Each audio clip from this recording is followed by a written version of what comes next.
Voilà, j'espère que vous êtes là, Nabilaï, depuis Bruxelles, sur la politique. Faites-moi une bonne politique. Je vous ferai une très bonne économie, chers compatriotes. Nous nous battons pour cette politique.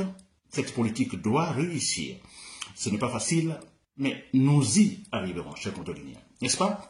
Très bien, chers compatriotes. Donc, j'ai mon thème ce soir. Ce soir, j'ai le thème, Mamadi Doumbouya a complètement échoué. Mon message à tous les Guinéens, chers compatriotes guinéens. Très bien. Alors, voilà. Donc, chers compatriotes guinéens, vous êtes là, très bien, ensemble. Alors, voilà, construisons notre Guinée. Faisons en sorte que, ou disons, battons-nous pour la réussite de notre processus de démocratisation. Ce n'est pas facile, comme je l'ai dit. Alors, c'est un processus. Alors, il faut poser des pas, n'est-ce pas? Et là, c'est l'occasion nette avec ce pouvoir de Mamadi Doumbouya, de poser d'autres pas, je dis bien cruciaux, chers compatriotes guinéens, pour la réussite de notre processus démocratique. J'ai toujours dit le côté positif. En fait, quand un pouvoir déconne, quand un pouvoir se comporte mal dans un processus de démocratisation, il y a un côté positif. C'est qu'il y a l'occasion de se débarrasser, vous comprenez, des cancres, de se débarrasser des inintelligents, des irrationnels. Nous les mettons derrière nous. Où est Dadis Camara, n'est-ce pas? Où est Alpha Condé? Où est Bantamasso? N'est-ce pas? C'est un exemple. Ils sont nombreux. Alors, le pouvoir, avec les erreurs commises maintenant par Mamadi Doumbouya, c'est une occasion nette. Je dis bien, c'est le côté positif. Hein. C'est une occasion, comme on dit, rien n'est négatif à 100%. Quand un négatif se passe, seulement, d'ailleurs, on dit souvent, écoutez, ne regrettez rien. Parce que vous ne savez pas ce que cela signifie dans un futur très proche. Et vous vous diriez après, ah, heureusement, il y a eu ce négatif. Et ce qui se passe actuellement, chers compatriotes guinéens, nous récolterons, vous comprenez, le positif bientôt, chers compatriotes guinéens. Rien n'est négatif à 100%.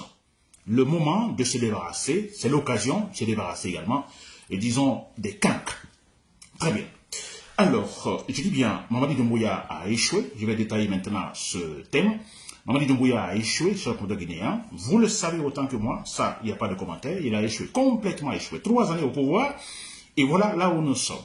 N'est-ce pas? Et là, ça me rappelle effectivement, comme je le dis toujours, cette citation d'Alpha Condé, j'ai hérité d'un pays sans État, c'est-à-dire un État en faillite. N'est-ce pas? Alpha Condé est arrivé, il a trouvé l'État en faillite, c'est-à-dire que, bon, écoutez, les institutions ne fonctionnaient pas. N'est-ce pas? Les 3 pouvoirs sont méconnaissables. Et rien ne fonctionne. La justice ne fonctionne pas. Absolument rien.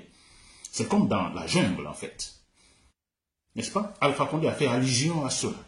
Et aujourd'hui, on peut répéter la même chose. On peut le dire effectivement que l'État n'existe pas en Guinée. Je vous donne un exemple tout de suite, chers compatriotes guinéens. Je vais parler de Habib Marwan Camara. C'est très important. Ce jeune, il faut le supporter comme je l'ai dit. Mais le fait d'arrêter Marwan Dingraï Camara ou Habib Marwan Camara, moi je pense que c'est un piège pour le pouvoir. Habib, si vous m'écoutez, vous êtes un héros. Si vous m'écoutez, vous êtes héros, ça je vous le dis. J'entends beaucoup dire Habib Marwan Camara, vous avez eu l'occasion, vous étiez tout récemment, disons, aux États-Unis, en fait, un voyage organisé par l'ambassade des États-Unis. Ils étaient là à inviter des journalistes, donc des médias privés aux États-Unis. On disait à Habib, il faut en profiter, rester, pas rentrer en Guinée. Le jeune, il est rentré, n'est-ce pas? Il dit qu'il rentre, c'est la Guinée, c'est chez lui. Il aime la Guinée, il a sa famille, n'est-ce pas? Il y reste, n'est-ce pas? Ça, c'est des actions, en disant, héroïques, chers compatriotes guinéens. C'est bien, Habib. Alors, je vais dire par là que l'État est en faillite, la justice ne joue plus son rôle, donc ça, c'est un élément, parce que quand on parle d'État, l'élément le plus important ici, c'est le fonctionnement de la justice. Parce que quand vous prenez la définition, selon les politiques, définition de la politique, on dit, bon, écoutez, c'est un processus à travers lequel les citoyens se réunissent, les communautés se réunissent, n'est-ce pas, avec objectif de réaliser effectivement, disons, voilà, des objectifs communs, n'est-ce pas, des tâches communes, s'il faut. C'est ça la politique, un processus, vous voyez, tous les citoyens se réunissent, je prends par exemple la Guinée, Moyenne Guinée, Guinée forestière, Basse Guinée, Haute Guinée, alors se réunissent. Pourquoi? Effectivement, pour pouvoir réaliser certains objectifs communs, n'est-ce pas, qui demandent beaucoup d'efforts. Alors, Basse-Côte seule, par exemple, ne pourrait pas réaliser cet objectif. Guinée forestière seule ne pourrait pas. Haute-Guinée seule, non. Donc, les quatre se réunissent pour pouvoir concrétiser cet objectif-là. Et comment atteindre cet objectif?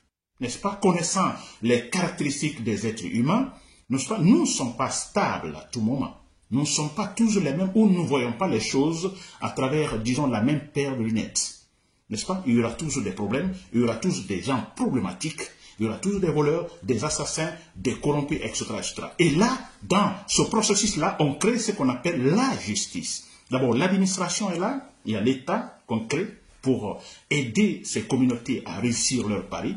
Vous comprenez? Et ensuite, voilà, la justice est là. Parce que sans la justice, vous voyez, il sera difficile d'atteindre cet objectif-là. Une justice exigeante. Alors, dans la Guinée, actuellement, il y a ce problème. On a ce processus qui est là, donc on a les quatre communautés qui sont réunies. Alors, pour un objectif commun, bâtir la Guinée, vivre bien, n'est-ce pas?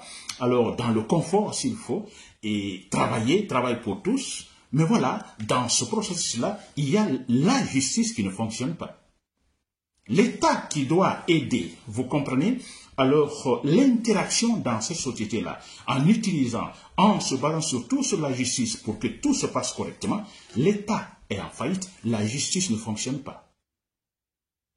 Mais nous sommes là après 3 années, parce qu'on a connu la faillite avec Alpha Condé. Alpha Condé a dit que la Guinée est en faillite, que l'État est en faillite. Il a été incapable, effectivement, de rassurer les institutions pour le retour à l'ordre normal, c'est-à-dire dans un État normal. Il n'a pas été capable, d'ailleurs, il l'a aggravé.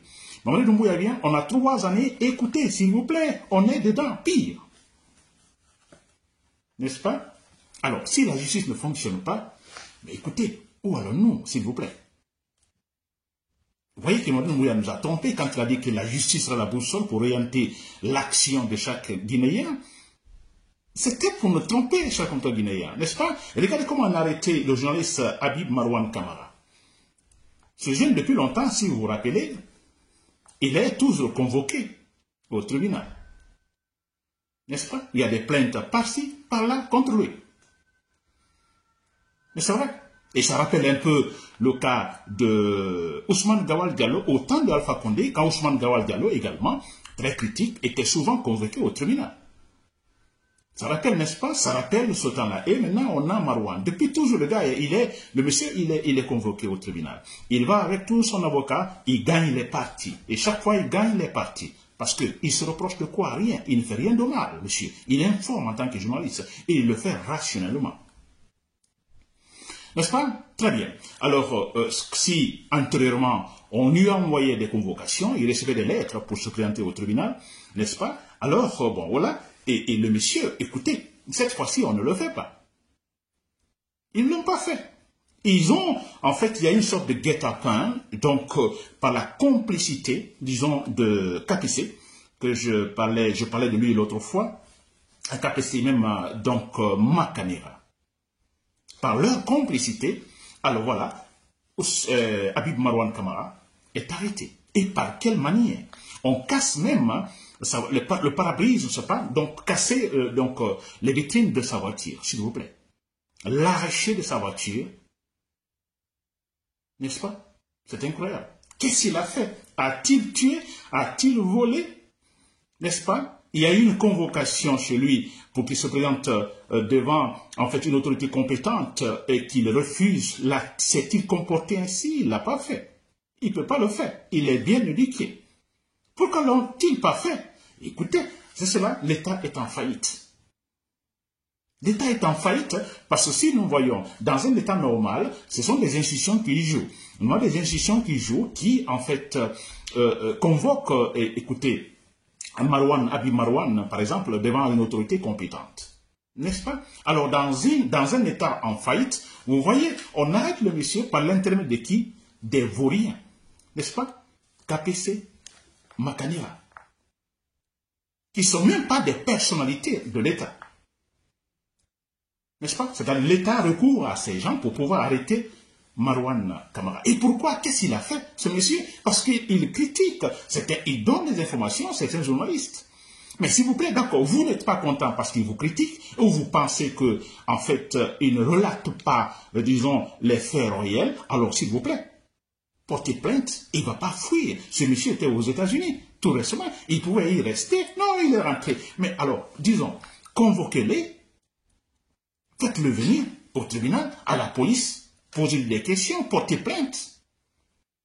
Ils ne l'ont pas fait. Ils l'ont arrêté par cette manière. C'est un signe, c'est un élément que l'État guinéen est en faillite. Rien ne fonctionne. Alpha Condé l'avait dit. Et jusque maintenant. Alpha Condé 11 ans et ça continue. L'État en faillite. Rien ne fonctionne. Si les gens-là sont incapables d'instruire, n'est-ce pas, une procédure d'arrestation légale à l'égard de Marouane, disons, Habib Marouane Camara, c'est jeune qui n'a absolument rien fait. Il n'a pas tué, s'il vous plaît. Écoutez, l'État est en faillite, très clairement, n'est-ce pas? Très bien. Alors, voilà, il faut le regretter quand même, non? Mais moi, je dis, Habib Marouane Camara, alors, vous êtes héros, ça c'est vrai. Alors, ce qui est clair, vos avocats sont là. Nous savons comment vous avez été arrêté, nous avons les vidéos. Qui, donc, vous a arrêté? On nous parle des gendarmes hein, qui l'ont arrêté. Et où il se trouve, nous le savons aussi, chers compatriotes guinéens. N'est-ce pas? Le cas est très simple. Mais que cela se passe maintenant, à quelques semaines de la fin de cette transition, de la fin de cette transition, de la fin du pouvoir de Mamadi Doumbouya, et qu'il y ait des comportements pareils, ça prouve quoi? Que Mamadi Doumbouya a complètement perdu. Ils n'ont plus la tête. C'est fini, s'il vous plaît. Raisonnons, réfléchissons, s'il vous plaît. Vous qui supportez Mamadi Doumbouya, qui recevez de l'argent, ou qui avez bénéficié, disons, des postes. S'il vous plaît, raisonnons tous. Ce pouvoir est totalement fini. Ce pouvoir ne peut pas régler l'affaire des Guinéens. Jamais. Loin, loin, loin s'en faut. N'est-ce pas? C'est pire que le régime de Dadis Camara. Pire. Pire que celui de Alpha Condé. Parce qu'au moins Alpha Condé n'arrêtait pas ainsi, de cette manière, les gens. Surtout des personnalités connues. Non. N'est-ce pas? Je dis bien, le pouvoir de Mamadi Doumbouya complètement terminé. Si nous essayons de voir l'autre actualité, effectivement, qui domine la semaine, c'est-à-dire l'arrestation, d'abord le drame de Zéré Koré et l'arrestation de ce journaliste Habib Marouane Camara. Alors, à Zéré Koré, vous avez entendu, donc, c'est un massacre, s'il vous plaît. C'est un massacre. Et quand j'entends le ministre de la Justice parler des enquêtes objectives, mais je disais hier, il se moque de qui? Parce que faire des enquêtes sur ce drame, hein, le problème des enquêtes, c'est à discuter des responsabilités, il est question. Mais on ne dira pas, ils n'ont pas pris les armes tirées sur les citoyens. Non. Donc le problème n'est pas là qui a tiré, non. Mais qui a autorisé que ce tournoi ait lieu là-bas à Zéré Koré? Sachant d'abord l'état du terrain, et surtout, il y a des communiqués de l'état, disons de la transition, n'est-ce pas, signifiant qu'aucun tournoi sportif de ce genre doit être organisé en Guinée pendant la transition. Mais on a eu le sport publicitaire, Amara Camara et tant d'autres. Mais l'enquête est facile, s'il vous plaît. L'enquête est très facile. N'est-ce pas? On n'a pas besoin de chercher des éléments de puzzle par-ci, par-là. Non, c'est simple. Tout est déjà fait. On sait qui a autorisé, mais c'est la junte militaire. Qui est surtout derrière, c'est Amara Camara. N'est-ce pas? Le but, c'est quoi? Alors, faire sortir la population, fermer les écoles par-ci, par-là, faire sortir des gamins, vous comprenez? Et pour faire savoir, pour écouter, Mamadi Doumbouya, il est populaire, et pour dire qu'écouter la population guinéenne veut donc le mettre Mamadi Doumbouya au pouvoir, au-delà du délai légal de la transition. Mais c'est cela. La propagande, c'est cela, c'est ça. N'est-ce pas? Et ils ont visé, disons, la forêt, bien sûr. Quelques jours après le passage de Amara Camara, ils ont visé la forêt. Ils l'ont fait au Fouta, ils l'ont fait encore en forêt. Ils n'ont pas encore fait plutôt en Haute-Guinée, ni en Basse-Côte, parce qu'ils savent, en organisant ce tournoi de propagande en Haute-Guinée, alors il n'y aurait pas l'unanimité là-dessus. En Haute-Guinée, les gens sont capables de dire non. En Haute-Guinée, les gens sont capables de voter, de bouder. En Haute-Guinée, les gens sont capables de dire, bah, écoutez, pour quelle raison avez-vous renversé Alpha Condé? Vous accusez Alpha Condé d'avoir, disons, sémé de la pagaille en Guinée, de ne pas avoir respecté la loi suprême. Et vous venez, vous faites le pire. Alors, pour quelle raison? En Haute-Guinée, ils sont capables de le dire. En Basse-Côte, oui, ça serait saboté également en Basse-Côte. N'est-ce pas? Voilà, ils organisent ça au Fouta, parce qu'au Fouta, on a des personnalités peules qui sont des traîtres. N'est-ce pas? Et en Guinée forestière également, on a certaines personnalités qui sont des traîtres. Alors, ils sont partis, non seulement il y a cette traîtrise, des personnalités traîtres, mais l'État est parti avec de l'argent, beaucoup d'argent, n'est-ce pas? Corrompre les citoyens, pour finalement faire sortir les gens, et sous prétexte que Mamadi Doumbouya est populaire, que la Guinée demande, Amara Camara le dit toujours, nous sommes fiers, nous remercions le peuple de Guinée pour son adhésion, et disons à la vision politique. Quel mensonge, cet homme, Amara Camara. Amara Camara, vous avez perdu, si vous me suivez, vous avez totalement perdu. Vous êtes, c'est de la boue dans votre tête, vous avez de la boue dans la tête. Si après le passage de Lansana Conté, Dadis Camara, Sekouba Konaté, Alpha Condé, vous n'avez pas été capable de tirer des leçons, de bonnes leçons, vous vous comportez ainsi, vous êtes les pires ennemis de la Guinée. De la boue dans la tête. Et vous avez récolté en fait les conséquences. Ça c'est clair. C'est très clair. Très bien. Alors, je dis bien l'enquête est facile. C'est qui? Mais c'est l'État. C'est qui? Mamadi Doumbouya. Allez-y voir. Si ils vous disent qu'ils vont faire des enquêtes objectives. Quelle enquête objective?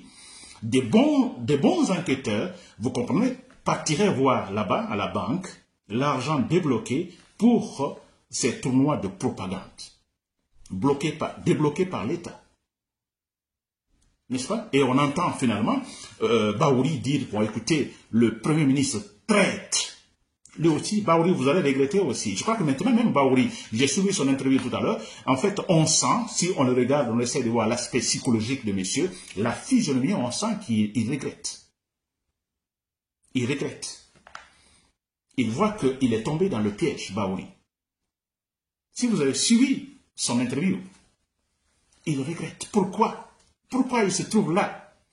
N'est-ce pas? Alors il dit, Baouri, que bon, désormais, personne ne doit associer l'image de Mamadi Doumbouya, disons, à ces tournois sportifs, ces manifestations sportives.